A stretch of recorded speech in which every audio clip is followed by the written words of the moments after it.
Almost every aspect of our daily lives runs on invisible digital threads.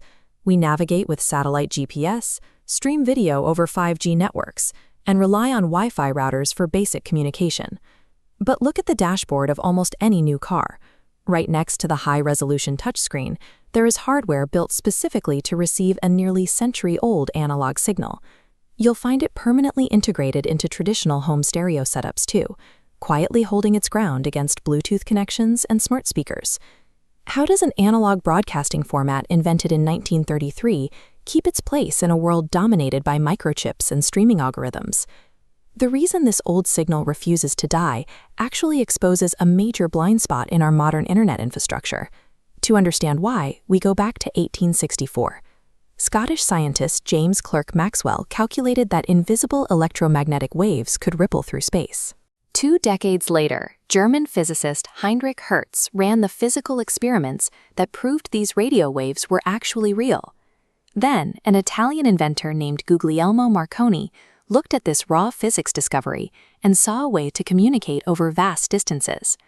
By 1901, Marconi managed to blast the first practical wireless signal all the way across the Atlantic Ocean. Families were soon gathering in their living rooms, pulling news and music out of the air through massive, amplified horn speakers. Yet, while this early version of radio conquered thousands of miles of distance, the underlying architecture carried a serious flaw that made it incredibly difficult to listen to. Those early amplitude modulation, or AM, broadcasts were highly vulnerable. Any nearby electrical noise, from a thunderstorm to a household vacuum cleaner, would corrupt the signal with loud, chaotic static. In 1933, an American engineer named Edwin Howard Armstrong figured out a way to bypass that interference entirely.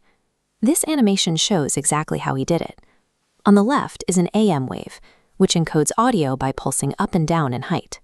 On the right is Armstrong's solution, Frequency Modulation, or FM. Notice how the wave keeps the exact same height, but rapidly squeezes and stretches the spacing between the peaks. Because FM receivers only look for changes in that spacing, they completely ignore changes in height. When ambient noise hits both signals, the AM wave is destroyed. The FM wave simply carries on, perfectly intact. Broadcasters suddenly had a way to send high-fidelity audio that sounded as clear in a listener's living room as inside the soundproof studio. By the 1960s, this technical clarity made FM the global standard for stereo sound, shifting the industry heavily toward music broadcasting over the coming decades. By engineering a clever mathematical workaround to lightning strikes and static, Armstrong built an ideal delivery mechanism for modern audio. Fast forward to today. While modern studio equipment is entirely digital, the physics of that 1933 FM signal hasn't changed a bit. It survives today largely because it remains a completely free, universal medium for anyone with a cheap receiver. Streaming a podcast requires a functioning web server, an active Wi-Fi router, and a cellular data network. FM radio requires none of that.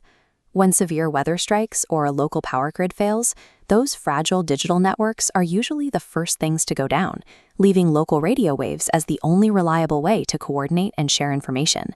FM radio persists as a permanent, fail-safe layer of human infrastructure, serving as a localized safety net that holds firm exactly where digital networks prove fragile.